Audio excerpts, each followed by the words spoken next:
খবর 24 সাথে আপনাকে স্বাগত। নতুন নতুন খবর জানার জন্য আমাদের চ্যানেলে চোখ রাখুন। খবর 24/7 আপনাদের স্বাগত। দর্শক, মাত্র 30 বছর বয়স বা 30-এর কোটায় কম বয়সী প্রাপ্তবয়স্কদের মধ্যে এমআরআই স্ক্যানে হাঁটুতে হালকা কাঠামোগত পরিবর্তন কিন্তু দেখা যাচ্ছে। এমনকি যাদের হাঁটুতে কোনো ব্যথা বা লক্ষণ নেই তাদের ক্ষেত্রেও।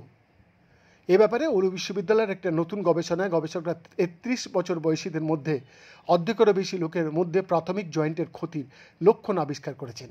আর এই পরিবর্তনগুলির সবচেয়ে শক্তিশালী যোগসূত্র ছিল উচ্চ বডি মাস ইন্ডেক্স, যা প্রাথমিক জয়েন্টের ক্ষয়ের জন্য ওজনকে একটা গুরুত্বপূর্ণ কারণ হিসেবে সামনে তুলে ধরেছে। এই ফলাফলগুলি নর্দার্ন ফিনল্যান্ড বার্থ কোহর্ট 1986 থেকে আসছে, যা হাজার হাজার ব্যক্তির স্বাস্থ্যের ওপর দীর্ঘস্থায়ী গবেষণা প্রকল্প।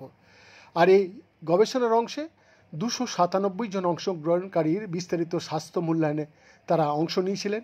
তাদের রক্তের নমুনা নেওয়া হয়েছিল এবং তাদের হাঁটুর চৌম্বকীয় অনুরণন ইমেজিং, যেটাকে এমআরআই বলা হয়, সেই স্ক্যান করা হয়েছিল। গড়ে অংশগ্রহণকারীদের বয়স ছিল প্রায় 34 বছরের মতো। সবচেয়ে সাধারণ আবিষ্কারগুলির মধ্যে ছিল ছোটোখাটো আর্টিকুলার কার্টিলেজ ত্রুটি, বিশেষ করে হাঁটুর হাড় ও উরুর হাড়ের মধ্যে, যা চিত্রিত অর্ধেকেরও বেশির মধ্যে পরিলক্ষিত হয়েছে। প্রায় 1/4 অংশগ্রহণকারীদের শিনবোন এবং উরুর হাড়ের মধ্যবর্তী জয়েন্টেও কার্টিলেজের ত্রুটি পাওয়া গিয়েছে। এছাড়াও অর্ধেকেরও বেশি গ্রুপের মধ্যে ছোট হাড়ের স্পার বা অস্টিওফাইট শনাক্ত করা হয়েছিল, যদিও এগুলি সাধারণত ছোট ছিল। গবেষকরা এমআরআই ফলাফলের সাথে যুক্ত সবচেয়ে স্পষ্ট কারণ হিসেবে উচ্চ বডি মাস ইন্ডেক্সকে কিন্তু চিহ্নিত করেছেন। বৈদ্যনাথ দাসের রিপোর্ট, খবর 24/7।